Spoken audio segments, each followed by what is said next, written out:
এই যে সবাই এখন সাজুগুজু করাচ্ছে। এই দুটো বড় পিসিমণি করেছে।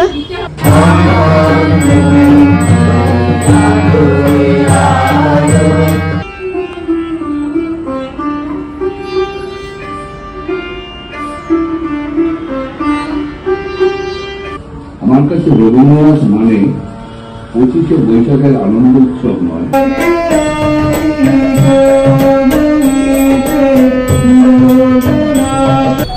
আমি খুব আপ্লুত, তোমাদের সবার কাছে আমি খুব আপ্লুত।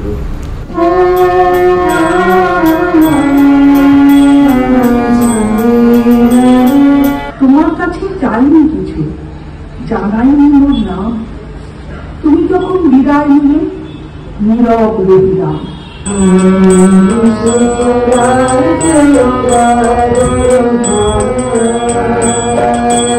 কুসুমে কুসুমে চরণ সিন্ধু দিয়ে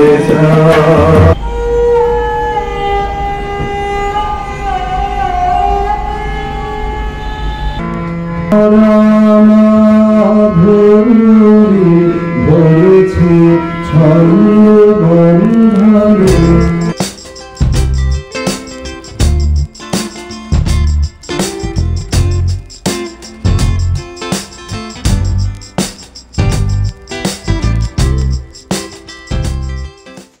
সুপ্রভাত বন্ধুরা, সবাই কেমন আছেন? আশা করি খুব ভালো আছেন।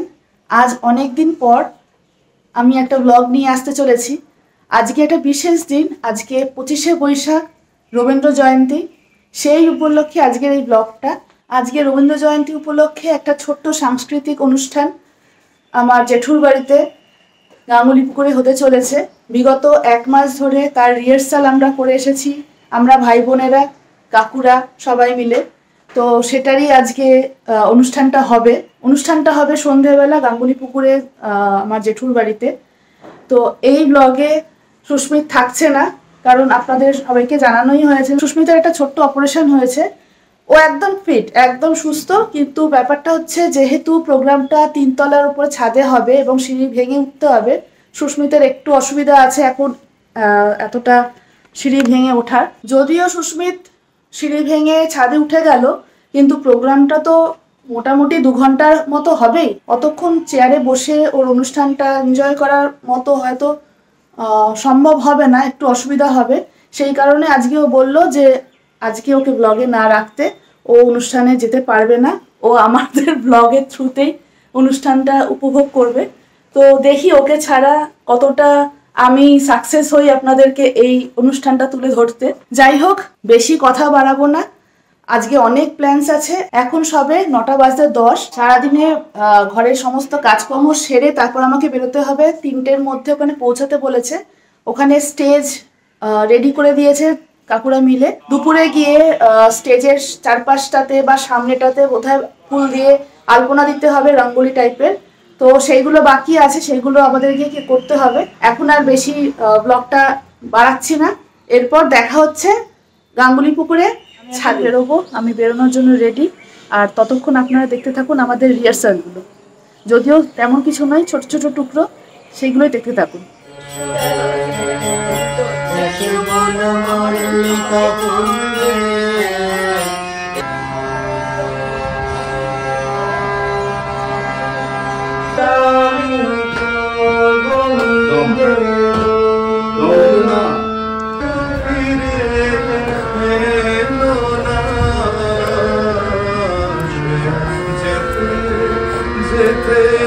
আমি ফার্স্টে এসে গেছি, এসে দেখি কেউ আসেনি। তারপর আমি আর বড় পিসিমণি ছাদে এসে আলপনা দেওয়া শুরু করেছি, আলপনা আঁকা শুরু করেছি। সবাই এক এক করে এলো। এখন 3:30 বাজে, অনুষ্ঠান হয়তো 6টা থেকে স্টার্ট হবে। আমরা তার আগে মঞ্চটা পুরো রেডি করে নিই, ফুল টুল দিয়ে সাজিয়ে নিই। তারপর আমরা রেডি হতে যাব। ততক্ষণ দেখতে থাকুন, মাঝে মধ্যে একটু একটু করে ক্লিপস দেখাবো।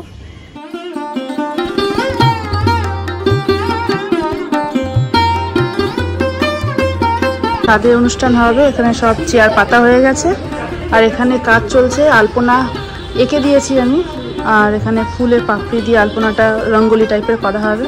ছোটু আর গুড়িয়া রেডি হচ্ছে করার জন্য। আর পিসিমণি, বড় পিসিমণি ছোট পিসিমণিকে ইনস্ট্রাকশন দিচ্ছে কিভাবে এখানে ফুলের মালাগুলো এইভাবে সাজানো হবে। মেজো জেঠু এসে গেছে আমাদের কার্যকর্মের তদারকি করতে।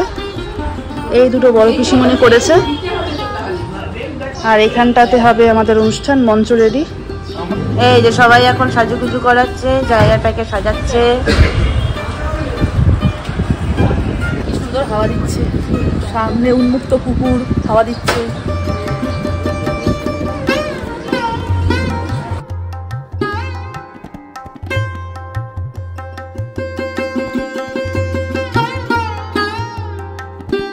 আমাদের মোটামুটি স্টেজ সাজানো হয়ে গেছে। ছড়িয়ে আমরা স্টেজ সাজিয়েছি, সবাই মিলে সাজিয়েছি, ছোটরা বড়রা সবাই মিলে সাজিয়েছি। এই যে দেখা যাচ্ছে ফুল দিয়ে রঙ্গোলি বানিয়েছে গুড়িয়া ছুটু, সবাই আমরা একসাথে কাজ করেছি, যার ফলে 1 ঘন্টায় আমাদের স্টেজ রেডি হয়ে গেছে। এবার আস্তে আস্তে আমরা পারফরমেন্সের জন্য রেডি হব, দেখতে থাকুন। এখন 6:15 বাজে, মোটামুটি সবাই রেডি হচ্ছে। রেডি হয়ে গেলে আর মনে হয় 15-20 মিনিট লাগবে, তারপর আমরা ছাদে যাব, প্রোগ্রাম শুরু হবে।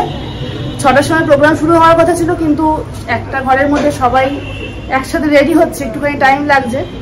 ওপরে ফাংশনে দেখা হচ্ছে। একদম পুরো কমপ্লিট, আমাদের মঞ্চ রেডি।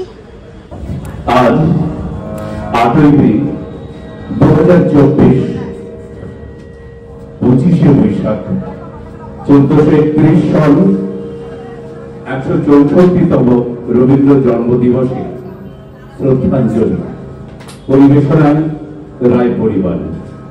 অনুষ্ঠান শুরু হচ্ছে বেদ গান, তারপর সম্মেলন সঙ্গীত, প্রথম যুগের উদয় দিগম্বর।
সঙ্গীত চিন্তা থেকে পাঠ করবেন অরবিন্দ রায়।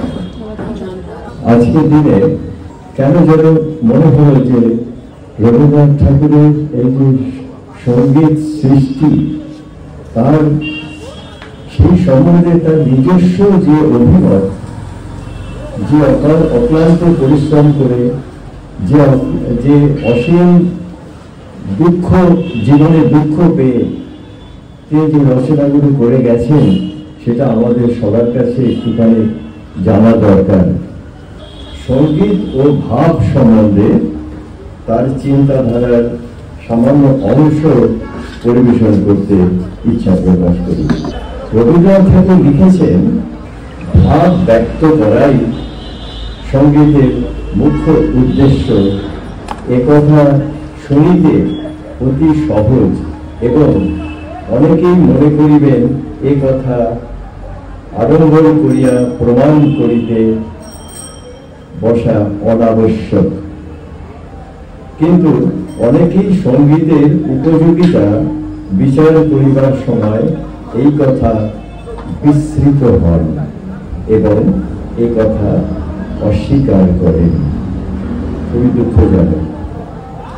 আনন্দে বা বিষাদে বা অন্যান্য মনোবৃত্তির উদয়ে সকল প্রাণীরই মাংসপেশিতে ও অনুভবজনক স্নায়ুতে উত্তেজনার লক্ষণ প্রকাশিত হয়। কবি তৈরি গান এতে উস্তাদি নেই।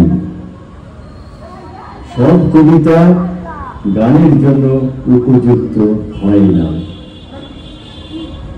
আবার সব গান কবিতা পড়ার জন্য উপযুক্ত হয় না। আমার গানে আমার জীবনের অভিজ্ঞতার সার মর্ম উজাড় করে দিয়েছি, কোনো ফাঁক রাখিনি। তাই আমার একটাই আশা, আমার গান যাতে আমার সৃষ্ট গান বলে মনে হয়, এইটি তোমরা করো। রবীন্দ্র রচনাবলীর 10ম খণ্ডের সঙ্গীত চিন্তা থেকে কথাগুলি নেওয়া।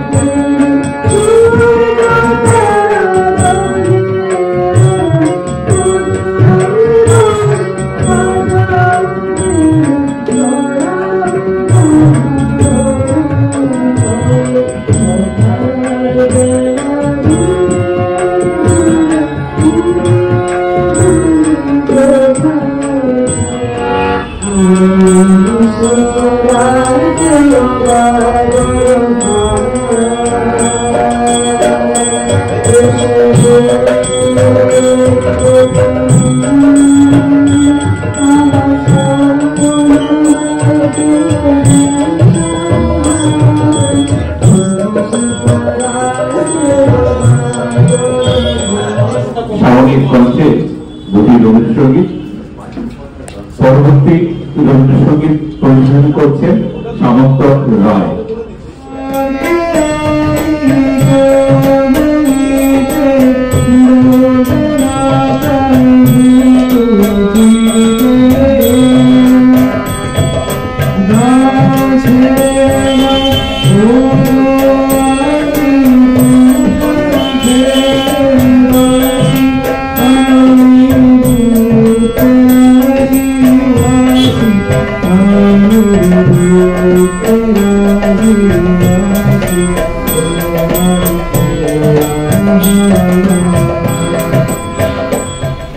যন্ত্রসঙ্গীত গীতার বাদন পবন রায়।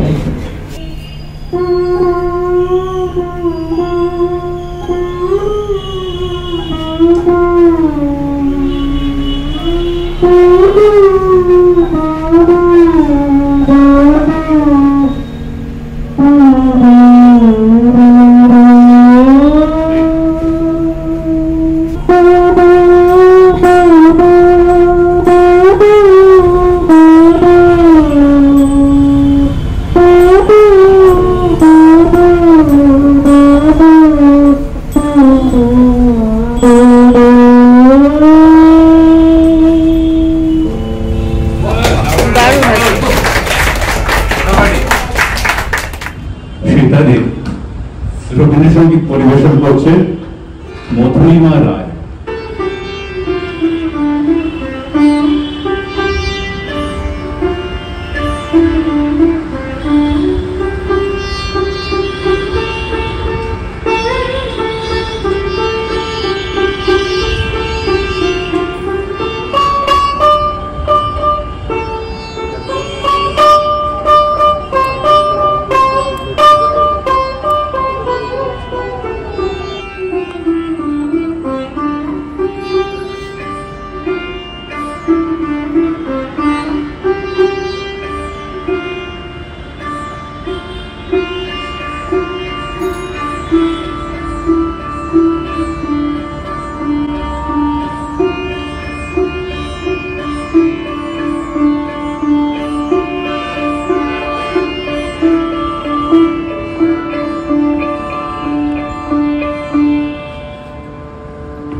সেতারে রবীন্দ্রসঙ্গীত শুনলাম, পরিবেশন করবেন মধুরিমা রায়।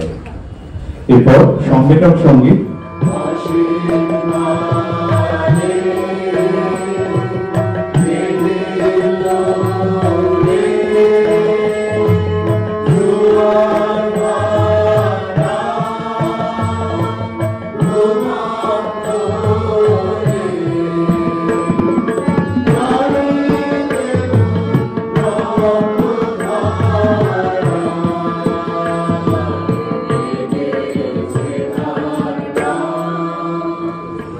আমি রবি ঠাকুরের রচনাটা পড়ছিলাম। রবি ঠাকুরকে নিয়ে একটা রচনা একজন লিখেছে, আমি তার লেখাটা পড়ছি। তার কাছে তার চোখে রবীন্দ্রনাথ, সুনেত্রা ঘটকের লেখা, সাবানে ঠান্ডা গন্ধ, অবিরাম জল পড়ার শব্দ এবং স্নান করতে করতে আমার মায়ের খোলা গলায় নিজের নামে গেয়ে যাওয়া রবীন্দ্রসঙ্গীত। আমার কাছে রবীন্দ্রনাথ মানে এইসব। আমার কাছে রবীন্দ্রনাথ মানে 25শে বৈশাখের আনন্দ উৎসব নয়, জোড়াসাঁকোর ঠাকুরবাড়ি কিংবা বোলপুরের বিশ্বভারতী।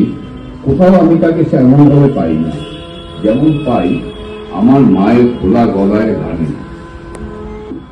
জল জল বৃষ্টির অবিরাম ধারায় ভিজতে ভিজতে আমিও মায়ের মতো খোলা গলায় গাইতে লাগলাম, তোমার অভিসারে যাব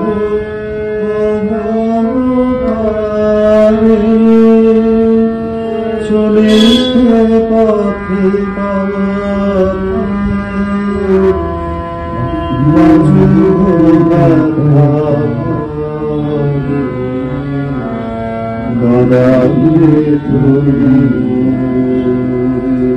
জানলার দিকে চোখ পড়তেই দেখি আমার মতন করে আমার মা গান শুনছে। চোখাচুকি হতেই বলল, বের হয়েছে, উঠে এসো এবার। সবসময় ভেজা জামায় ঘরে ফিরে দেখি বাবা ফিরে এসেছেন তখন। আমাকে দেখে জিজ্ঞাসা করলেন, বৃষ্টিতে ভিজতে ভিজতে বর্ষার গান এলো মনে? বাবাকে কি করে বোঝাই অভিশাপ শব্দের অর্থ আমি এখন জানি, আজই জেনেছি। জেনেছি ভালো লাগার আঘাতে কি করে কাঁদা যায়। এইসব নিয়েই আমার রবীন্দ্রনাথ। আমার রবীন্দ্রনাথকে আমি এভাবেই আকাশে বাতাসে বাদল বাতাসে বিকেলে মরে যাওয়া আলোয় সাবানের ঠান্ডা গন্ধে বারবার পেতে চাই, বছরের পর বছর, প্রতি বছর, যতদিন যাবে। আমরা এতক্ষণ সুনেত্রা ঘটকের রবীন্দ্রনাথ সম্বন্ধে লিখিত একটি কবিতা পাঠ শুনলাম শতবর রায়ের কণ্ঠে। এবার একক সঙ্গীত সমাদৃতা রায়।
বহু বছর আগে 1960-এর দশক বলা যেতে পারে, সেই সময় থেকে শুরু বাবা মায়ের প্রচ্ছন্ন সমর্থক ছিল, কিন্তু তারপরেও আমরা পরিবারের সকলে যার কাছ থেকে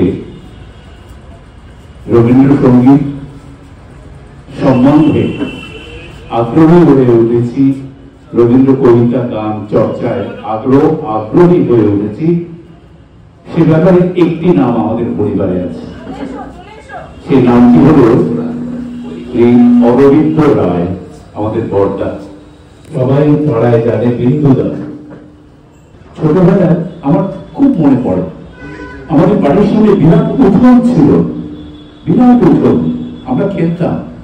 এক জ্যোৎস্না রাত, বড়দার ঘরের সামনে টগর গাছ, সাদা ফুলের গাছ সাদা হয়ে থাকতো। গাছে বড় কাঠপিঁপড়ে ছিল, অনেক কামড় খেয়েছি সেই গাছে উঠে। সেই জ্যোৎস্না রাত্রে আমার এখনো মনে আছে, উঠোনের পাড়ে গিয়ে দাঁড়িয়ে আছি সেই জ্যোৎস্নায়। চাঁদের জ্যোৎস্না সারা উঠোন ধরে লুটোপুরি কাটছে। বড়দার জানলার ভিতরে বসে কবিতা আছে, আর জ্যোৎস্নাতে সবাইটা ছোট ধরায় সম্বোধনাটি আমরা দিচ্ছি আমাদের দিদিভাইয়ের হাত দিয়ে বড়দাকে সম্বোধনা আমরা দিচ্ছি, আমাদের সবার হয়ে দিদিভাই দিচ্ছে। বড়দা তুমি একটু উঠে এসো, একটু উঠে এসো, এখানে এসো।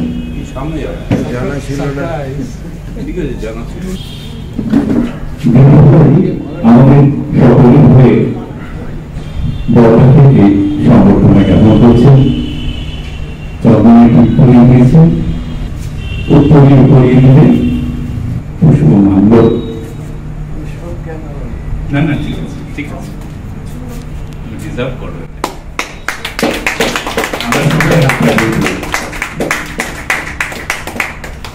আমার আবেগটা আমি কন্ট্রোল করতে পারিনি। আসলে আমি এসবের যোগ্য কিনা সেটাই আমাকে বারবার আঘাত করছে। যখন বয়স বাড়ে, আমি প্রতিটি মানুষের জন্যই বলছি আমার অভিজ্ঞতা থেকে, যখন বয়স বাড়ে সে তখন সবকিছু সহ্যের উপরে চলে যায়। একজন শিল্পী যখন একটা পাথরকে খোদাই করে করে একটা চেহারা তৈরি করে, তখন সেই শিল্পী সেই মূর্তিটিকে সম্পূর্ণ করে, শেষ পর্যন্ত সে একটা মসৃণ মূর্তির অবতরণ তৈরি করে। তা আমার এখন সেই অবস্থা, আমি এসবের ঊর্ধ্বে চলে গেছি। সুতরাং এটা আমি আমার করে বলবো না, প্রতিটি মানুষের জীবনেই এই রকম ঘটনা ঘটে। আমি আশা করিনি আজকে আমার ছোট ভাই বোনেরা যেভাবে আমাকে সম্মানিত করলো, আমি জানি না এর যোগ্য কিনা। আমি খুব আপ্লুত, তোমাদের সবার কাছে আমি খুব আপ্লুত। তোমাদের সবাই ভালো থেকো, সঙ্গে সঙ্গে আপনাদের সবাই সুস্বাস্থ্য কামনা করছি। আমার এইটুকু আবেদন বলার ছিল।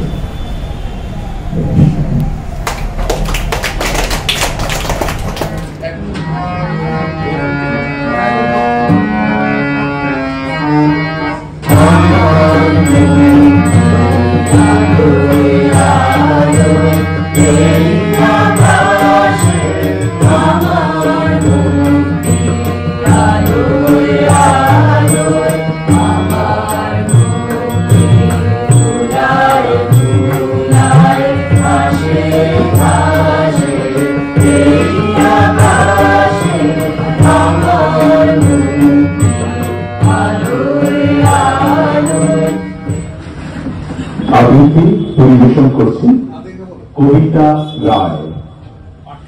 কবিগুরু রবীন্দ্রনাথ ঠাকুরের কবিতা কুয়ার ধারে। তোমার কাছে চাইনি কিছু, জানাইনি মোর নাম, তুমি যখন বিদায় নিলে নীরব রহিলাম। একলা সেদিন কুয়ার ধারে নিমের ছায়া তলে, কলস নিয়ে সবাই তখন পাড়ায় গেছে চলে। আমার তারা ডেকে গেল, আয় গো বেলা যায়, কোন আলোতে রইল বসে কিসের ভাবনায়। পদধ্বনি শুনি নাই গো, কখন চলে এলে ওই কথা ক্লান্ত কণ্ঠে করুণ চক্ষু মেলে। ত্রিশাকাতর পান্থ আমি শুনে চমকে উঠে জলের ধারা দিলেন ঢেলে তোমার করকুটে। মরমরিয়া কাপে পাতা কোকিল কোথা ডাকে, বাবলা ফুলের গন্ধ ওঠে পল্লী পথের বাঁকে। যখন তুমি সুধা দিলাম পেলেন বড় লাজ, তোমার মনে থাকার মতো করেছি কোন কাজ?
আমাদের সম্ভব, ওর কাছ থেকে এর আগেও আমরা অনেক ভালো ভালো গান শুনেছি, সুন্দর। আমরা এবার যন্ত্রসঙ্গীত শুনবো। আবার যন্ত্রসঙ্গীতে এসআর রাজীব রায় গতক্ষণ সঞ্চালক ছিল।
আমাদের একটা একটা করে পারফরমেন্স চলছে, আমি মাঝখানে একটু আড়ালে এসে আপনাদের সাথে কথা বলে দিচ্ছি। অ্যানাউন্স করছে, হয়তো কিছু কিছু অ্যানাউন্সের নাম কেটে যাচ্ছে। আমি যারা পারফরমেন্স তাদের নাম আমি স্ক্রিনে লিখে দিচ্ছি, আপনারা দেখে নিতে পারছেন। কাঞ্চীর রাজা কর্ণাট জয় করতে গেলেন, তিনি হলেন জয়ী।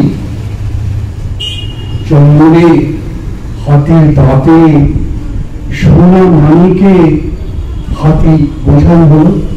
দেশে ফিরবার পথে বলেশ্বরের মন্দির বলির রক্তে ভাসিয়ে দিয়ে রাজা পুজো দিলেন।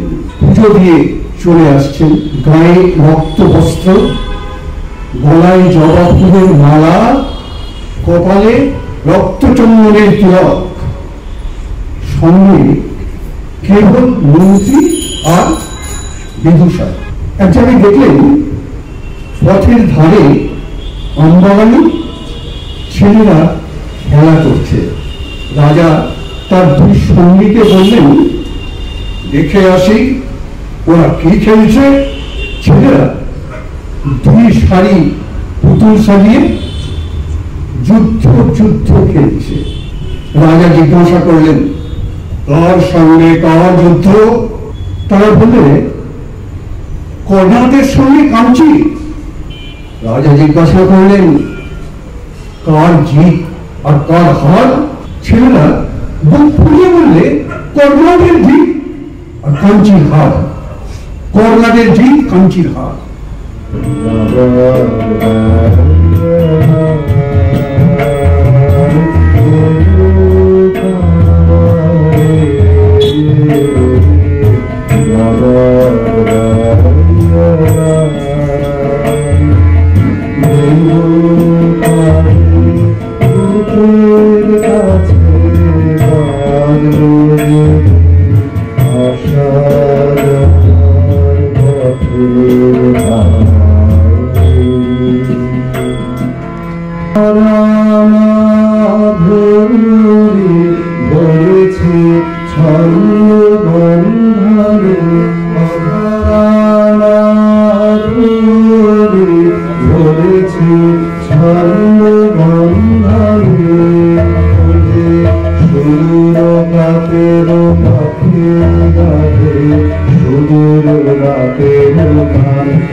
সমাজকে এবার আমরা আবৃত্তি শুনব।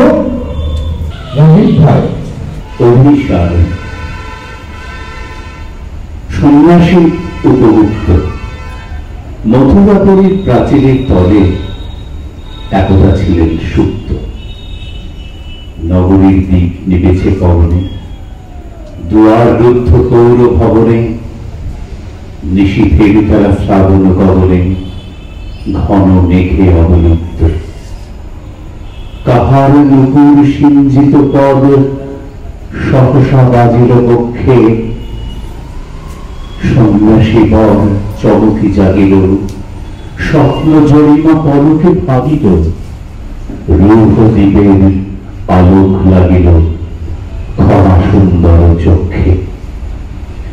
নগরীর নদী চল অভিসারে, যৌবন মদে মত্তা, অঙ্গে আঁচল সুনীল বরণ, রুনি ঝুনু রবে বাজে আভরণ, সন্ন্যাসী গায়ে পড়িতে চরণ, থামিল বাসব দত্তা।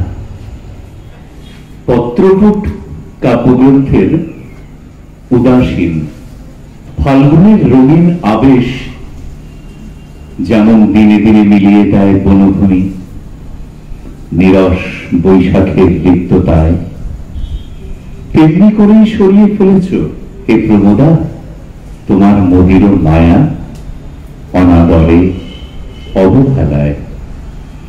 একদিন আমার চোখে বিছিয়েছিলে আপন হাতে বিফলতা, রক্তে দিয়েছিলে দই, চিত্ত ভরেছিল নেশায়, হে আমার সাকি পাত্র উজাড় করে জাদু রস ধারা, আজ ঠেলে দিয়েছ ধুলায়। আজ উপেক্ষা করেছ আমার স্তুতিকে, আমার দুই চক্ষুর বিস্ময়কে ডাক দিতে ভুলে গেলে। সঙ্গীত নীরজ রায়।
আমি রাত হয়ে গেছে, 9:30 বেজে গেছে।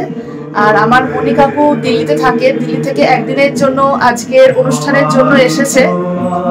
গান গাইছে এখন মনি কাকু ব্যাকগ্রাউন্ডে। যদি গান শুনতে পেয়ে থাকেন, আশা করি শুনতে পাচ্ছেন, ওটা মনিকাকু গাইছে। সে যাই হোক, আজকে আমরা প্রোগ্রামটা খুব ভালো করে এনজয় করছি। আজকেই আমাদের অনুষ্ঠানটা শেষ। কয়েকদিন ধরে বেশ আমরা প্রত্যেক সপ্তাহে 2 দিন 3 দিন করে প্র্যাকটিসের জন্য এক জায়গায় হচ্ছিলাম জেঠুর বাড়িতে। তো আজকে অনুষ্ঠান কমপ্লিট, কালকে থেকে আবার দেখা হবে না, আবার কোনো একটা অনুষ্ঠানে কোনো এক সময় আমাদের বন্ধু ভাই বোনেরা আবার দেখা করবে, বাবা মারা আবার কোথাও না কোথাও মিট করবে। তো এখন ছাদে যাই, গিয়ে প্রোগ্রামগুলো দেখি, আপনাদেরও দেখাই।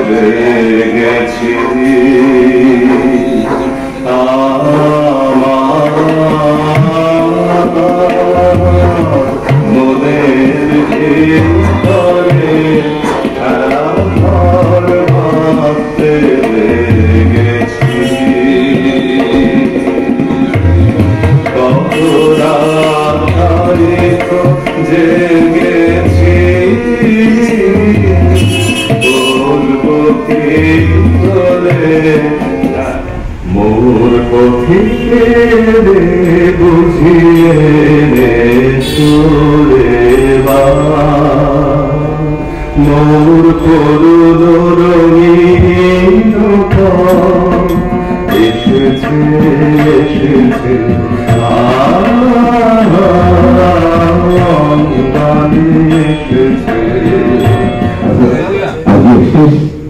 শেষ সম্মেলন গান, শেষ সময়ের সমাপ্তি সঙ্গীত।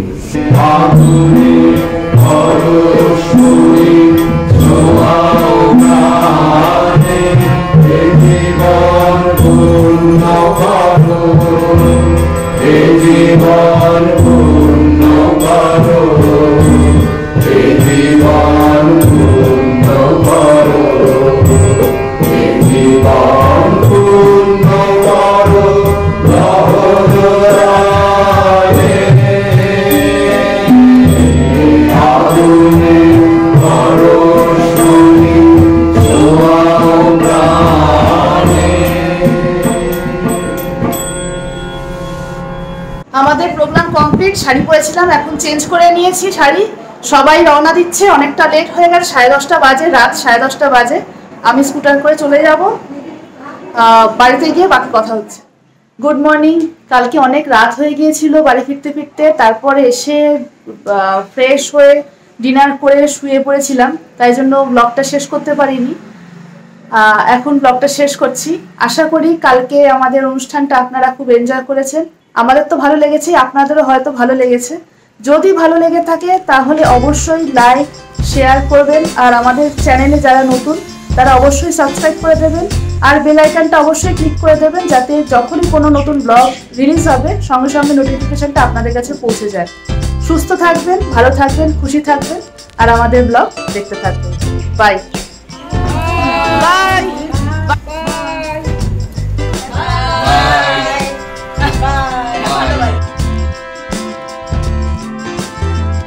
ফাঁকিবাজগুলো এখানে দাঁড়িয়ে দাঁড়িয়ে ফাঁকি মারছে রিহার্সাল না করে। আমি বেরোনোর জন্য রেডি।